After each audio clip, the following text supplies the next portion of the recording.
Halo semuanya, perkenalkan kami dari kelompok 7 kelas 1 D34 yang beranggotakan Ahmad Faik, Audrey, dan Putri Ananda. Di sini kami akan membuktikan rumus volume kerucut dengan menggunakan prinsip kalkulus yaitu metode integral lipat. Pembuktian ini hanya bisa dipahami jika kita sudah menguasai materi tentang integral kalkulus. Teman-teman sekalian pasti udah tahu dong mengenai materi integral kalkulus. Kalau udah tahu, yuk kita simak pembahasan berikut ini. Sebelumnya, ada yang masih ingat nggak rumus volume kerucut itu gimana? Ya, rumusnya itu adalah V sama dengan 1/3 di R kuadrat H, di mana R adalah jari-jari dari luas alas kerucut dan H adalah tinggi kerucut. Nah, sebenarnya rumus ini dapat dari mana sih? Yuk langsung aja kita simak bersama-sama. Dari gambar diketahui bahwa terdapat persamaan linear yaitu Y sama dengan AX dengan dibatasi dari 0 sampai dengan H. Nah, ketika berada di titik H, tingginya adalah R. Selanjutnya, dari gambar tersebut, kita juga dapat mengetahui bahwa nilai A sama dengan delta Y dibagi delta X. Nah, delta Y dibagi delta X ini merupakan tan theta. Tan theta itu merupakan R dibagi H. Jika persamaan linear ini diputar terhadap sumbu X, maka akan menjadi seperti berikut. Bisa dilihat bahwa ini akan membentuk kerucut dengan jari-jari R dan tinggi H. Untuk menentukan volume suatu benda 3 dimensi, kita bisa menggunakan metode integral lipat 3. Nah, yang menjadi persoalannya, itu menentukan batas integrasi untuk masing-masing sumbu X, Y, dan Z. Untuk sumbu X, kita bisa langsung mengetahui batas integrasinya yaitu X sama dengan 0 dan X sama dengan H. Untuk mencari batas integrasi sumbu Y dan Z, kita bisa memproyeksikan alas kerucut terhadap sumbu Y dan Z sehingga didapatlah seperti gambar berikut. Nah, dari gambar diketahui persamaannya yaitu Y kuadrat ditambah Z kuadrat sama dengan AX kuadrat. Selanjutnya, untuk mengetahui batas integrasi sumbu Y, kita pindahkan Z kuadrat ke ruas kanan, sehingga Y kuadrat sama dengan AX dikuadratkan dikurangi Z kuadrat. Nah, dari sini bisa diketahui bahwa nilai Y sama dengan plus minus dari akar AX dikuadratkan dikurangi Z kuadrat. Apabila kita substitusikan nilai Y sama dengan 0 ke persamaan Y kuadrat tambah Z kuadrat sama dengan AX dikuadratkan, didapatlah Z kuadrat sama dengan AX dikuadratkan, sehingga nilai Z adalah plus minus dari AX.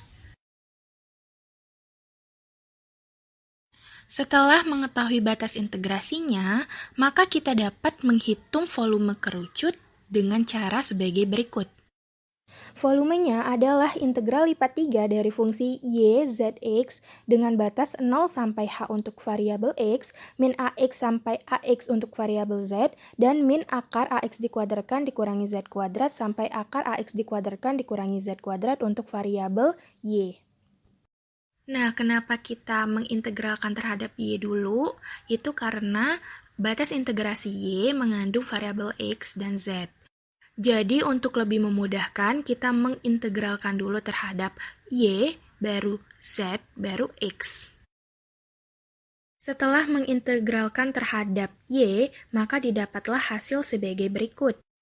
Di sini didapat bentuk akar AX dikuadratkan dikurangi Z kuadrat. Nah, untuk menyelesaikan integral bentuk akar seperti ini, kita harus menggunakan integral substitusi trigonometri, yaitu dengan cara mensubstitusikan nilai Z sama dengan AX sin theta, di mana dz-nya sama dengan AX cos theta d theta. Nah, ketika kita menggunakan integral substitusi trigonometri, kita juga harus mengganti batas integrasinya, yaitu dengan cara mensubstitusikan nilai Z sama dengan plus minus AX ke dalam persamaan Z sama dengan AX sin theta, sehingga didapatlah nilai theta sama dengan 3pi per 2 dan theta sama dengan pi per 2. Nilai inilah yang akan menjadi batas baru untuk integral terhadap theta. Selanjutnya, langsung saja kita substitusikan nilai Z sama dengan AX sin theta dan DZ sama dengan AX cos theta d theta. Nah, didapatlah integral lipat 2 dari fungsi 2 akar AX dikuadratkan dikurang AX sin theta dikuadratkan dikali AX cos theta d theta dx dengan batas bawah 0 hingga H untuk variabel X dan batas bawah pi per 2 hingga 3 pi per 2 untuk theta.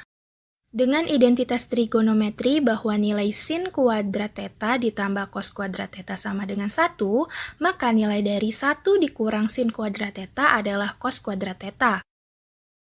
Kemudian kita operasikan fungsi tersebut sehingga didapatlah hasil 2 dikali integral lipat 2 dari fungsi a kuadrat kali x kuadrat kali cos kuadrat theta d theta dx dengan batas bawah 0 sampai h untuk variabel x dan pi per 2 sampai 3 pi per 2 untuk theta.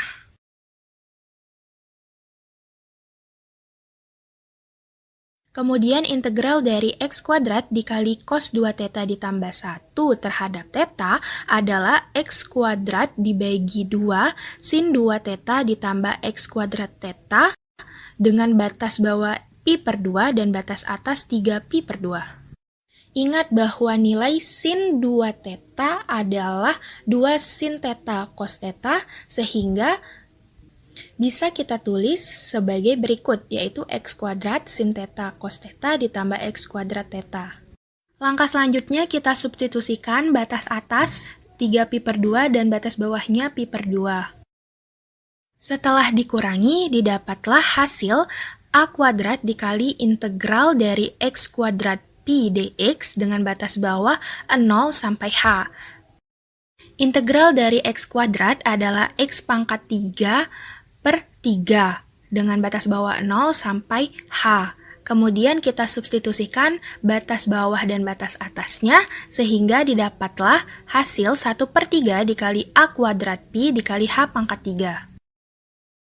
Berdasarkan persamaan yang telah dijelaskan sebelumnya bahwa nilai A sama dengan R per H, maka kita substitusikan nilai A sama dengan R per H menjadi 1 per 3 dikali R kuadrat per H kuadrat dikali pi dikali H pangkat 3.